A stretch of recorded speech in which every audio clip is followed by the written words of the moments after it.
है। और आज भाजपा के लोग आज आपके बीच में आते हैं, पीला गमछा बांध के आ रहे हैं भाजपा के लोग। मुझे बताइए, जिस समय दादा मनमोहन साहब भट्टी जी, दादा हीरा सिंह मरकाम पीला गमछा डाल के यही आदिवासी क्षेत्रों में जाते थे, तब ये भाजपा और कांग्रेस के लोग उनका मजाक उड़ाते थे, उनको डंक मारते थे, गाली देते थे।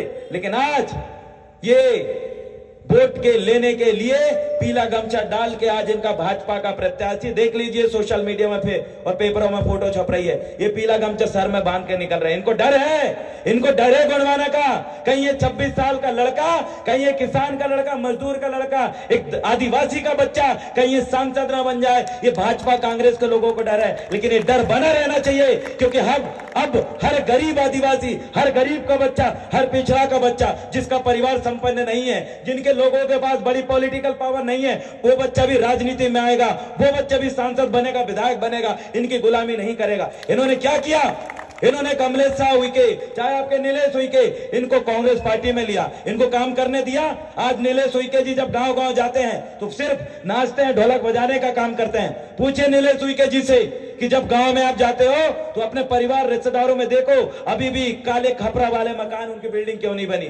पूछे कि बाहर के लोगों को आपने यहाँ रेत का, गिट्टी का ठेका दे दिया, बड़ी बड़ी खदानें, बड़े बड़े उद्योग, आपने आदिवासियों के कितने उद्योग ये पांडुरना जिले के अंदर है, कितने उद्योग ये सौसर के आसपास जो बड़े बड़े कारखाने बने हुए हैं, बड़े बड़े गोडाउन बने हुए हैं, कितने आदिवासियों को, आपको आदिवासियों को मिलेगा नहीं, और मिलेगा भी तो आदिवासियों के नाम पे मिलेगा, लेकिन उसको बोझ रहा कोई और व्यक्ति है। आपने ये विकास किया? कोई विकास नहीं है। हमारे आदिवासी विधायक बनाकर बीजेपी कांग्रेस के लोग उनके कंधे पे बंदूक रख के बंदूक चलाने का काम और हम पे निशाना लगाने का काम कर रहे हैं। इसलिए समझिए, ये लोगों आपका विकास नहीं, विनाश कर रहे हैं। और उसके हमारी आंखों से हम लोग देखते हैं, हमारी समाज को जब हम देखते हैं, जब उनके शादी विवाह में हम लोग जाते हैं, तो हमको समझ में आता है कि ये समाज आज भी दारू की नशे में है, आज भी गरीबी के शिकार हुए हैं। हम आंखों से देखते हैं, दूसरे लोग हमारे समाज के शादी विवाह कार्यक्रम को देख के हंसते हैं कि बोले ये लोग हैं, ये देखिए ये आदिवासी लोग हैं, ये दलित लोग हैं।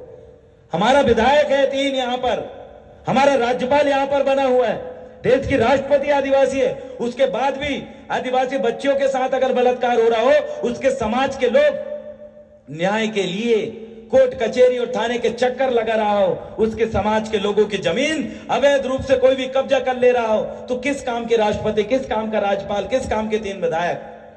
ये लोग सिर्फ आदिवासियों को सामने मोहरा बनाए हैं, और जब काम करने की बात आती है, अत्याचार के खिलाफ लड़ने की बात आती है, तो एक नहीं आते। मुझे बताइए साथियों, आज सैकड़ों मामले, यही आपके सौसर के सैकड़ों मामले थाने से गोल गोल घूमते हुए, जब यही सौसर के लोग छिंदवाड़ा ज्ञापन देने के लिए आते हैं, तो वो रो रो के बताते हैं कि भैया हमारी कोई नहीं सुन रहा है, यहाँ के नेता हमारी नहीं सुन रहा है। अरे वोट लेने के लिए आपको दलित, आदिवासी, पिछड़े याद हो जाते हैं, वोट लेने के लिए आपको मुसलमान याद आ जाते हैं। अरे जब उन मुसलमानों के ऊपर अत्याचार होता है, उन दलित, पिछड़े, आदिवासियों के ऊपर अत्याचार होता है, उन ईसाइयों के ऊपर अत्याचार होता है, तो कहां जाते हैं बीजेपी कांग्रेस के नेता? देखिएगा, छिंदवाड़ा के एसपी कार्यालय के सामने मुस्लिम समाज के लिए भी लड़ते हुए गोंडवाना के लोग दिखेंगे, ईसाइयों के लिए भी लड़ते हुए गोंडवाना के लोग दिखेंगे, और ओबीसी के लिए भी लड़ते हुए गोंडवाना के लोग दिखेंगे।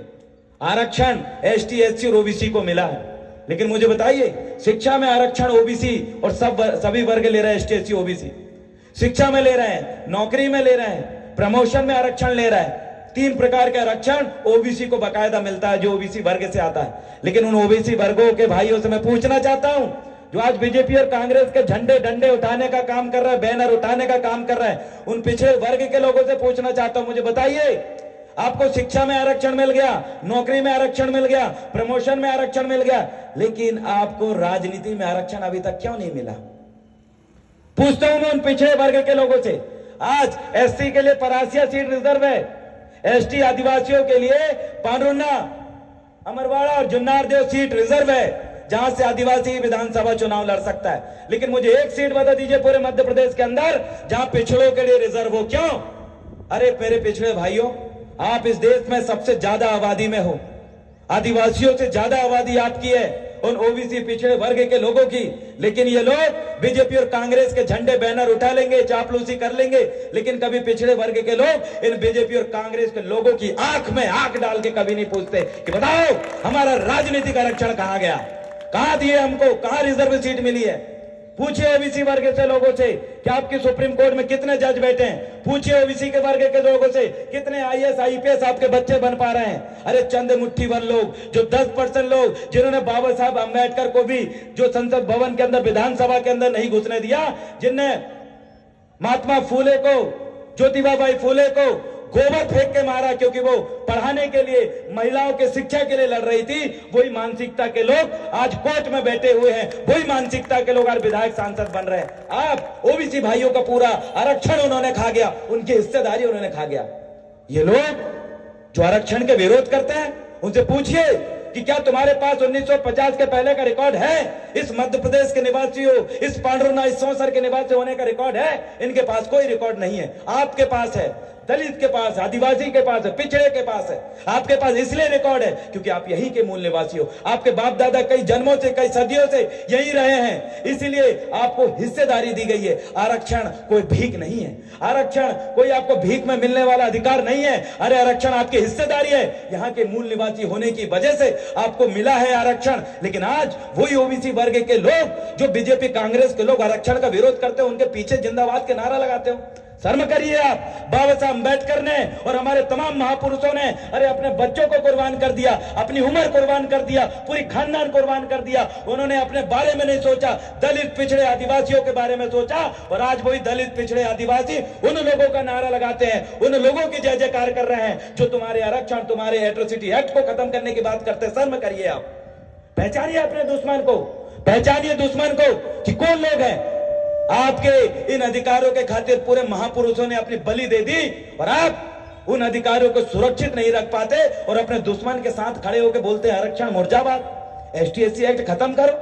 अरे क्या होगा एसटी-एससी एक्ट खत्म करने से? पता है आपको, जो दलित आदिवासी है उनके मुंह में आज मूता गया है। कल उनकी महिलाओं को इस सौंसर में, छिंदवाड़ा में, मध्य प्रदेश में नंगा घुमाया जाएगा जैसे मणिपुर में घुमाया जा रहा है। ये होगा आपके साथ, आपके साथ ये होगा।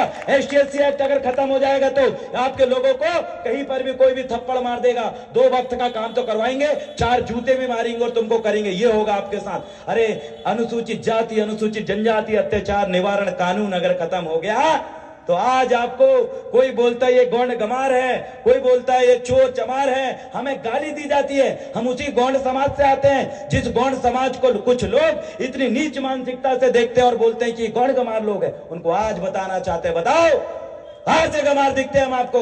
अरे तुमसे अच्छा भाषण देना जानते हैं, तुमसे अच्छा दिखते हैं, तुमसे अच्छा लड़ना जानते हैं। हम शिक्षित हैं। बाबा साहब भीमराव अंबेडकर जी के संविधान को घोट घोट के एक धाराओं को पी लिया। किस चीज में हम गमार है? अरे हम वो राजा महाराजाओं के औलादे हैं जिनने इस धरती पे 1750 साल राज किया, पावनगढ़ में राज किया। हम उन बाप दादाओं के औलाद हैं जिन्होंने आपके पांडुरनाथ, छिंदवाड़ा छोड़ो, जिस नागपुर आपके सटा हुआ एरिया है, पूछिए उन लोगों से जो आपको गवार बोलते हैं, जो आपको पिछड़े बोलते हैं, जो आपको बोलते हैं कि तुम असभ्य, उनसे पूछिए नागपुर की स्थापना किसने करी। पूछिए उनसे कि नागपुर किसके बाप ने बसाया था। हमारे बाप वक्त बुलंद साहू के ने 14 गांव को इकट्ठा करके नागपुर की स्थापना करी थी, जहां आज लोग रह रहे हैं। जिस नागपुर को हमने स्थापना किया, जिस नागपुर को हमने बसाया, आज हमारे लोग नाले के किनारे झोपड़पट्टी बना के रह रहे हैं। आपने ये विकास किया? अरे महाराष्ट्र की सरकार है, मध्य प्रदेश की, दलित आदिवासियों को सिर्फ झोपड़ी में रहने लायक और दूसरे के चड्डी बनियान धोने लायक बनाने का काम भाजपा कांग्रेस ने करी है। कब समझोगे ये लोग? अरे कुत्ता भी अपने दुश्मन को पहचान लेता है। अरे छोटी सी चींटी भी दुश्मन को पहचान लेती है। अरे एक पक्षी भी अपने दुश्मन को पहचानता है। लेकिन ये दलित, आदिवासी, पिछड़े, मुस्लिम और ईसाई कब अपने दुश्मन को पहचानोगे आप लोग? अगर आप अपने दुश्मन को नहीं पहचानोगे तो याद रखना आप कभी जंग नहीं जीतोगे, क्योंकि उस युद्ध को नहीं जीता जा सकता जिस युद्ध में दुश्मन की पहचान उनके सेनापति नहीं कर पाते। पूछिए उन पिछड़े वर्ग से लोगों से कि कितने बार नकुलनाथ जी से आपने बोला कि साहब ये जो 100 सीट है एससी के लिए रिजर्व कर दो। कितने बार दलित भाइयों ने बोला, कितने बार ओबीसी वर्ग के लोगों ने बोला कि ये चौरई और जो छिंदवाड़ा सीट है ओबीसी वर्ग के लिए रिजर्व किया जाए, पिछड़ों के लिए रिजर्व किया जाए। कितने बार आपने नकुलनाथ जी और मोहन यादव के आंखों में आंख डाल के बोला? आप नहीं बोलोगे। आप इसलिए नहीं बोलोगे क्योंकि कुछ चंद कबूतर आपके बीच में छोड़ दी गई है जो दिखती आपके जैसे है, लेकिन गुलाम उस शिकारपुर के शिकार करने वाले शिकारियों की है। शिकारपुर से पूरी कबूतर को गुलाम बना के आपकी रंगों से मैच करके आपके बीच में छोड़ दिया गया। और वही शिकारपुर के लोग 4 वोट वाले, गिन लो ओबीसी भाइयों तुम्हारी खानदान की कितनी वोट है, गिन लो दलितों भाइयों कितनी वोट है, गिन लो वो आदिवासी भाई कितनी वोट है आपकी। तुम गिनोगे तो आधा तो शहर तुम्हारी वोटों से, तुम्हारे परिवारों से ही बसा है। लेकिन देखिए कहां बंगाल कानपुर से होते हुए 4 वोट वाला व्यक्ति को आपने एक ही परिवार के लोगों को 8-8 9-9 बार सांसद बना दिया और मुख्यमंत्री बना दिया। और तुम्हारी वोट का क्या हुआ?